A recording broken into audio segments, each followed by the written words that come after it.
तो in the last class हम लोगों ने एक डॉगमा देखा, सेंट्रल डॉगमा ना। तो सेंट्रल डॉगमा में आपने क्या देखा था? सेंट्रल डॉगमा के मुताबिक DNA is able to form DNA. DNA से डीएनए बनता है। इस प्रोसेस को हम कहते हैं रेप्लिकेशन। कौन सा प्रोसेस है? रेप्लिकेशन। डीएनए से आरएनए बनता है, प्रोसेस है ट्रांसक्रिप्शन।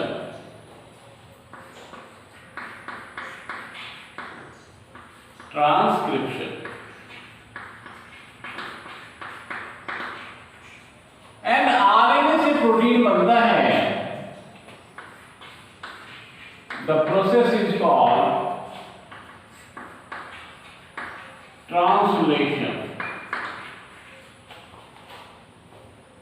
इसको हम कहते हैं central dogma. Central dogma was given by Crick. एक थोड़ा सा मॉडिफिकेशन मैं आपको बताया था कि आरएनए से भी डीएनए बन सकता है। उस प्रोसेस को कहते हैं रिवर्स ट्रांसक्रिप्शन। ठीक है, तो आज हम देखते हैं ये जो स्टेप है, पहला स्टेप, डीएनए से डीएनए बनता है, इसकी बात करें, यानी रेप्लिकेशन की बात करें। ठीक है, तो सबसे पहले हमको आज देखना है कि डीएनए से डीएनए बनता है, जिस प्रोसेस को हम रेप्लिकेशन कहते हैं। So we have to study about replication.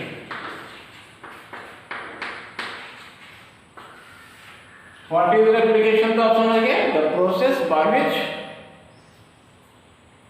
DNA forms new DNA. ठीक है, अब आपने देखा कि डीएनए इज डबल स्ट्रैंडेड। हम लोगों ने पढ़ा है ना कि डीएनए इज डबल स्ट्रैंडेड।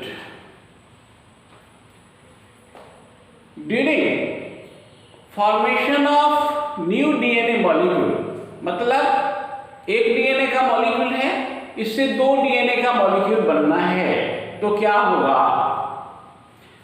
आपको पता है कि ये दोनों जो स्ट्रैंड है डीएनए का,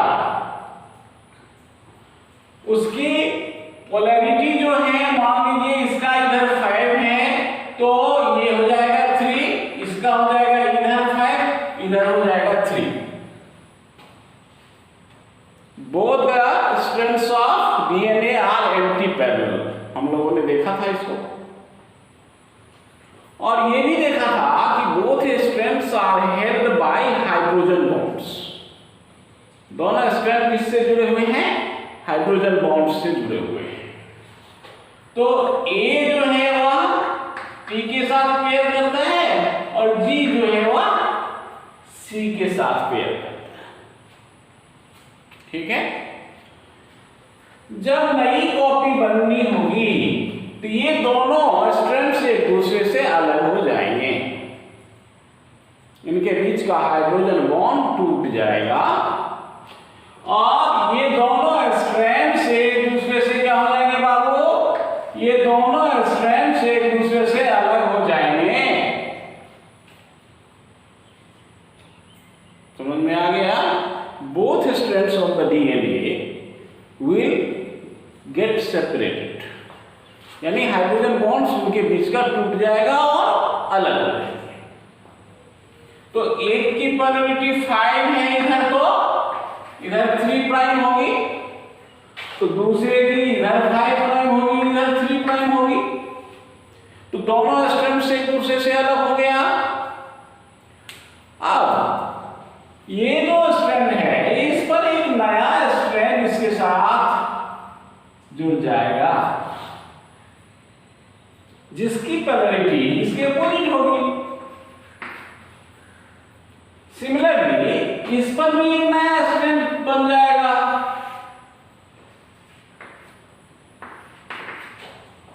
समझ गए? तो एक मॉलिक्यूल जो डीएनए का था उससे दो मॉलिक्यूल्स बन गए। This process is what? Replication. अब यहां आपने क्या देखा कि जो नया डीएनए का मॉलिक्यूल्स बना, इस मॉलिक्यूल में एक स्ट्रैंड तो पहले वाले का है और एक स्ट्रैंड नया सिंथेसाइज हुआ है ना। यानी each molecule of DNA now has one old strand and one new strand. नहीं तो ये यदि बात करें तो ये इसमें पहले वाला स्ट्रैंड है और ये क्या हो गया? न्यू स्ट्रैंड है। तो यदि हम देखें तो दोनों में एक एक तो ओल्ड स्ट्रैंड है और एक एक क्या है? न्यू स्ट्रैंड है। ये जो मेथड रेप्लिकेशन का होता है जिसमें एक मॉलिक्यूल से दो मॉलिक्यूल्स डीएनए के बनते हैं यानी रेप्लिकेशन होता है। जो डीएनए बना it has one old strand and one new strand. So this type of replication is called semi conservative replication. Is it clear? So DNA replication is semi-conservative. Semi-conservative. ये आप समझ गए होंगे कि डीएनए का रेप्लिकेशन सेमी कंजर्वेटिव होता है। अब सेमी कंजर्वेटिव क्या है समझ गए कि नया जो डीएनए का मॉलिक्यूल होगा it will have one old strand and one new strand. अब डीएनए का रेप्लिकेशन सेमी कंजर्वेटिव होता है।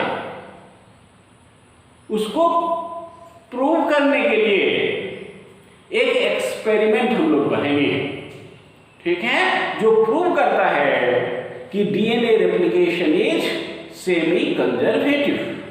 डीएनए का रेप्लिकेशन जो होता है वह सेमी कंजर्वेटिव होता है।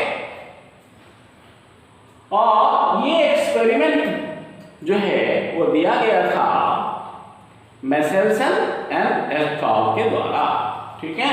तो हम देखते हैं मेसेल्सन एंड एस्टॉल्स एक्सपेरिमेंट। किसका एक्सपेरिमेंट देखेंगे?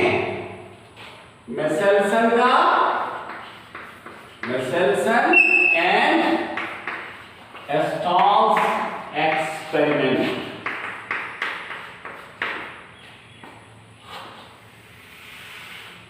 This is the third experiment in this chapter ना। पहला तो ग्रिफिथ का एक्सपेरिमेंट पढ़े थे हम लोग ट्रांसफॉर्मेशन वाला। दूसरा एक्सपेरिमेंट हर्सी और चेज का पढ़े थे, ब्लेंडर और ब्लेंडिंग एक्सपेरिमेंट, ठीक है। और तीसरा एक्सपेरिमेंट हम पढ़ रहे हैं Meselson and Stahl's experiment. That is ये प्रूव करता है कि डीएनए का रेप्लिकेशन सेमी कंजर्वेटिव है। इस तीनों में से एक एक्सपेरिमेंट आपको जरूर पूछा जाएगा, ठीक है। अब देखिए एक्सपेरिमेंट इज वेरी इजी, थोड़ा सा ध्यान देंगे समझने। Meselson and Stahl used heavy isotope of nitrogen। क्या यूज किया उन्होंने? Heavy isotope of nitrogen, radioactive नहीं, हैवी आइसोटोप ऑफ नाइट्रोजन यानी नाइट्रोजन 15। नाइट्रोजन का एटॉमिक मास नॉर्मल होता है ना 14, तो उन्होंने यूज किया नाइट्रोजन का आइसोटॉप 15, ठीक है। तो दे यूज्ड NH4Cl, और NH4Cl में N जो था वह 15 था। Normal nitrogen is N40।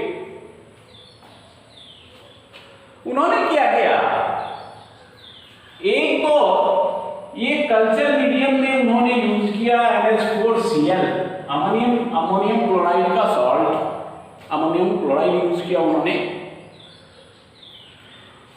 और ये अमोनियम क्लोराइड जो है, ये देख लीजिए आप, इसमें नाइट्रोजन 15 है।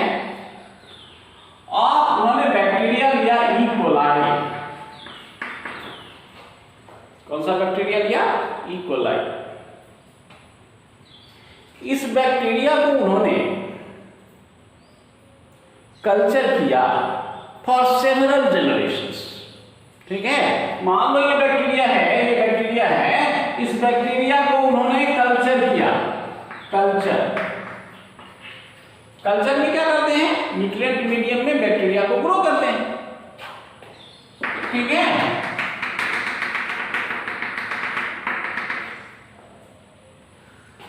For several generations, and culture medium में क्या डाला है? N15 है। तो बैक्टीरिया जो भी नया मिला, after several generations they analysed the DNA of the bacteria. बहुत जनरेशन के बाद उन्होंने इसका DNA लिया और उसको एनालाइज किया। मतलब उसका डेंसिटी देखा, ठीक है। यानी आफ्टर सेवरल जनरेशंस इस सेल्स को तोड़ दिए उन्होंने। सेल्स को तोड़ सकते हैं ना, डाइजेस्ट कर सकते हैं सेल वॉल को, और उसका DNA उन्होंने निकाला और इसका डेंसिटी ग्रेडियंट सेंट्रीफ्यूगेशन किया। Caesium chloride density gradient centrifugation, ठीक है बेटा। After several generations they cultured E. coli on NH4Cl 15, NH4Cl and nitrogen 15 है ना, for several generations. And after that he performed cesium chloride CaCl density gradient centrifugation.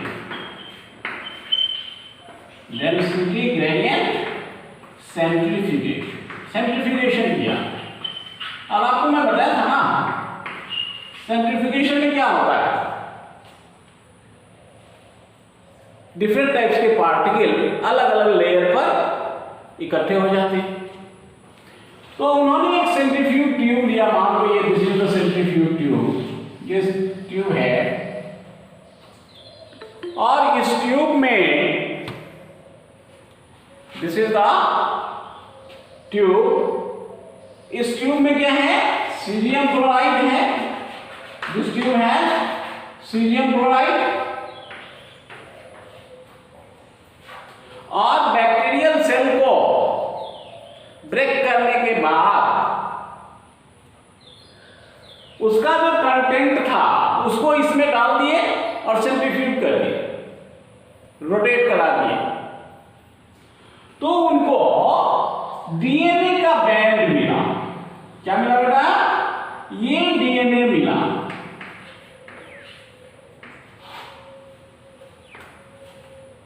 ठीक है, और इस DNA में है क्या, ये तो आप समझ गए। इस DNA में क्या है, N15 है। क्या है इस DNA में? N15 है, क्योंकि उन्होंने क्या किया था, कल्चर मीडियम में N15 लिया था एंड इसको कल्चर किया था फॉर सेवरल जनरेशंस। इसर्सिया का कोलाई का जो सेल डिवीजन का टाइम होता है दैट इज 20 मिनट्स। 20 मिनट में वह डिवाइड कर जाता है इस एशिया को। ठीक है, हम लोगों का जो एक्सेल है डिवाइड करने में उसको 24 आवर्स लगता है यदि डिवाइड करना है तो, और इसको 20 मिनट्स लगता है। इसका मतलब फिर 20 मिनट्स में 2 बार डिवाइड हो जाएगा ना। ठीक है,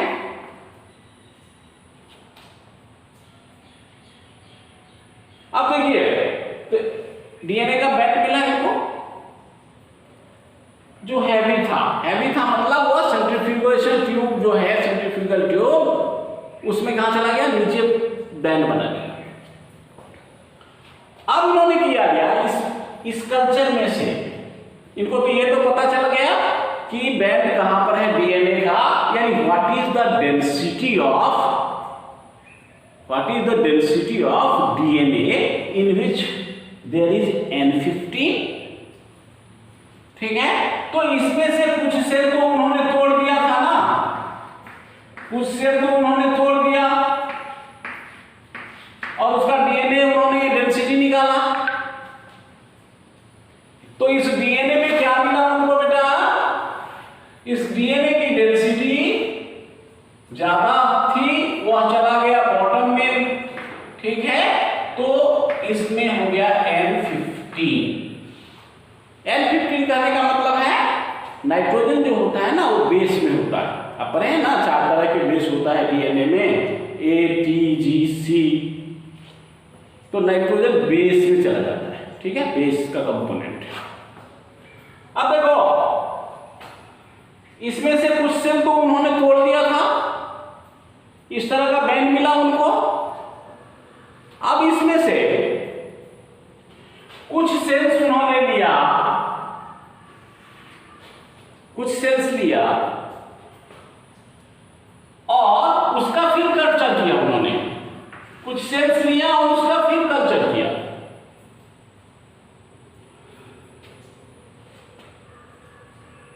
यहां मैं 2 प्लेट दिखा रहा हूं, इसमें भी क्या है, इसमें उन्होंने क्या यूज किया, देखो यहां तो उन्होंने शॉर्ट में क्या यूज किया था, N15 H4Cl यानी अमोनियम क्लोराइड। 15 तो लगा दिया कि हैवी आइसोटोप है नाइट्रोजन का, तो यहां तो उन्होंने ये यूज किया था। अब इसमें उन्होंने क्या डाला, इसमें डाला उन्होंने N14 H4Cl, यहां N14 यूज कर रहे हैं, N14 यूज कर रहे हैं। ठीक है, तो मैं 2 प्लेट दिखा रहा हूं, यहां पर 2 प्लेट दिखा रहा हूं। क्यों 2 प्लेट दिखा रहा हूं अभी पता चल जाएगा आपको। इसेंशिया कोलाई को इसमें डाला, कुछ को इसमें डाला उन्होंने और कुछ को इसमें डाला।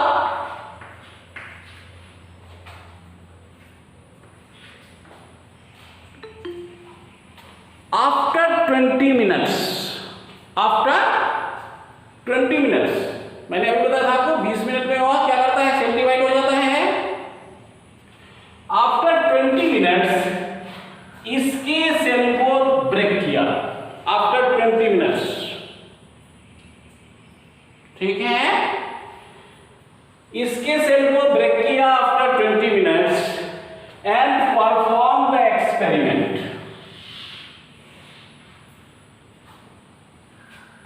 Perform the experiments. तो उनको डीएनए का एक बैंड मिला,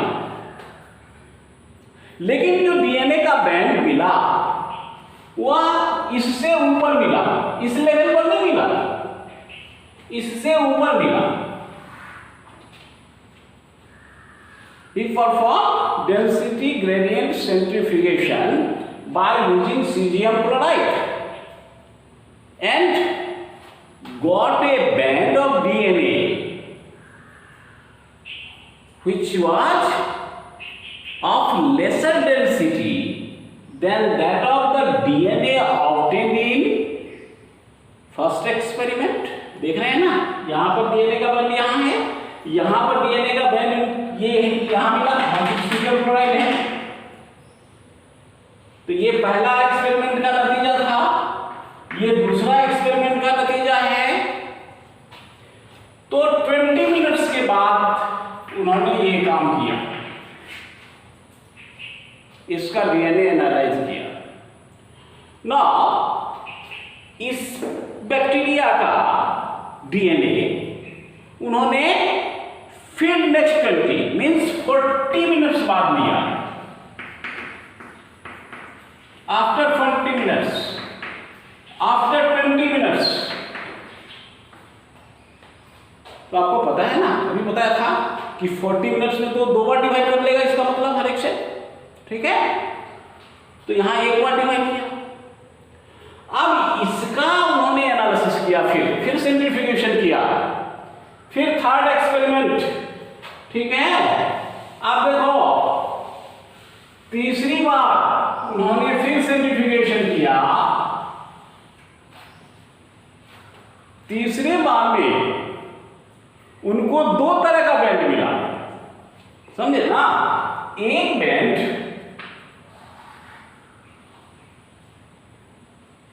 बैंड जो है उसकी डेंसिटी इसी की तरह थी, सेकेंड एक्सपेरिमेंट की तरह। एक बैंड जो है डीएनए का मिला, that was like the band of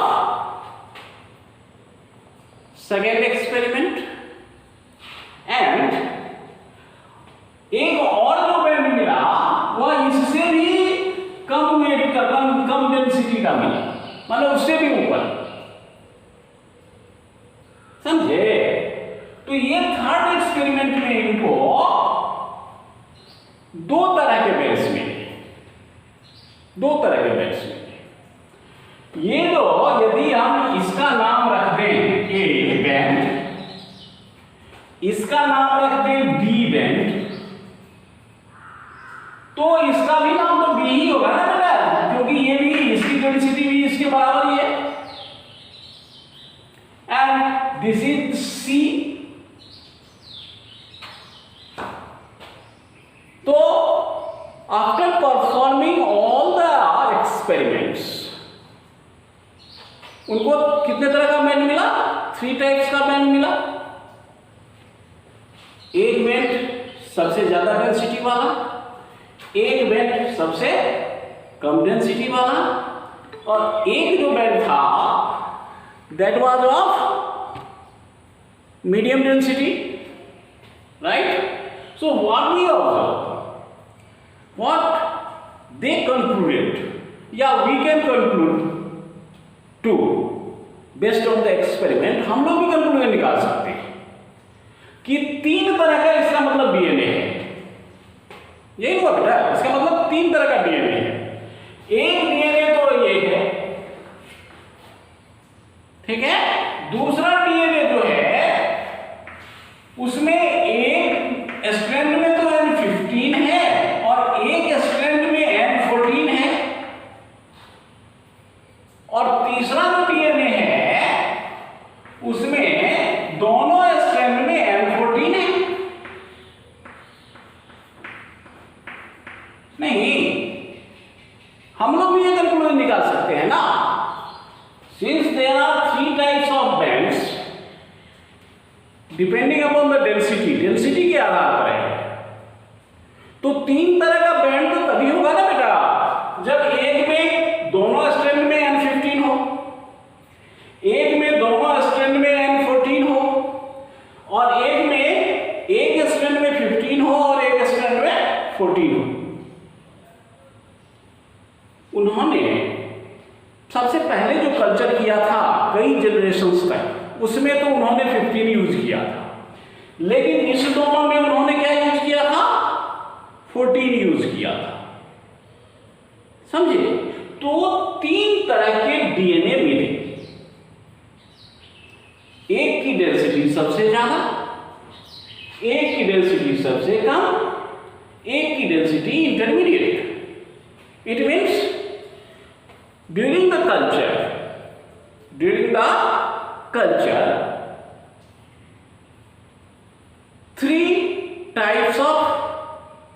DNA depending upon the density have been obtained. ठीक है, अब देखिए 3 तरह का DNA बनाइए तो ये आप समझ गए क्योंकि डेंसिटी हम देख रहे हैं। अब इसको हम थोड़ा एक्सप्लेन कैसे करेंगे। अब देखिए एक डीएनए आप ले लीजिए, पहले जो डीएनए उन्होंने दिया था इसेंशिया कोलाई का डीएनए है ना, पहला एक्सपेरिमेंट तो यही है N15 मीडियम पर, तो दोनों में N15 है, N15 है। अभी मैं आपको बताया था कि जब डीएनए का रिप्लिकेशन होता है तो दोनों स्ट्रैंड अलग हो जाता है, तो दोनों के स्ट्रैंड अलग हो जाएगा, दोनों स्ट्रैंड अलग हो गया। 20 मिनट बाद ठीक है आपको मिला नया डीएनए, तो दोनों स्ट्रैंड तो इसका अलग हो गया।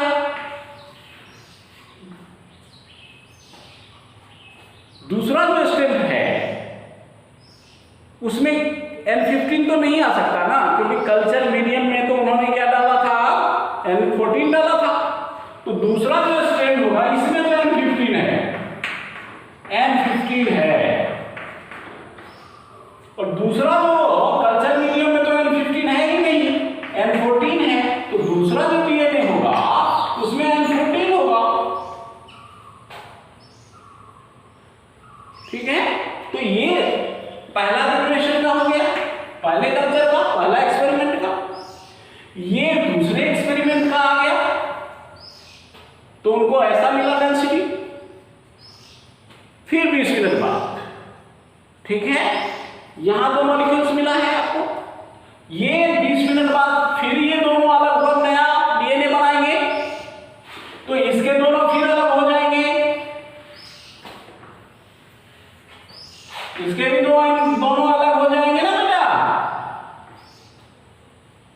मीडियम में क्या है N14, तो नया जो डीएनए आएगा इसमें तो आपने देखा 2 में है, इसमें एक में है N15, एक में N15 डाल दीजिए आप, और एक में N14, दोनों स्ट्रैंड अलग हो गया ना, एक में N15 है, एक में N14। यहां भी दोनों को अलग करो, एक में N15 डाल दो, एक में N14 डाल दो, इसका स्ट्रैंड दोनों अलग हो गया, इसका भी दोनों स्ट्रैंड अलग हो गया। अब नया जो स्ट्रैंड बनेगा उसमें तो N14 आएगा, क्योंकि मीडियम में तो N14 है, तो नया जितना भी स्ट्रैंड आएगा तो N14 आएगा।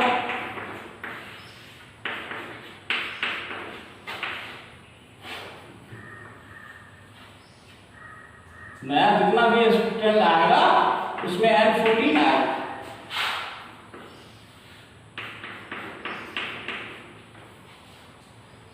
अब यहां से देख सकते हैं कि 50% डीएनए जो है 50% जो है ये, और ये देखिए इसमें दोनों स्ट्रैंड में N14 है, और ये देखिए इस दोनों में एक में 15 है और एक में 14 है। इसका मतलब 40 मिनट बाद हमको 2 तरह का डीएनए मिलेगा, एक तो प्योर होगा, ये और ये देख रहे हैं ना, इस दोनों में N14 है और 50% में N14 है, और 50% ऐसा है जिसमें एक स्ट्रैंड में 15 है तो दूसरे स्ट्रैंड में 14 है।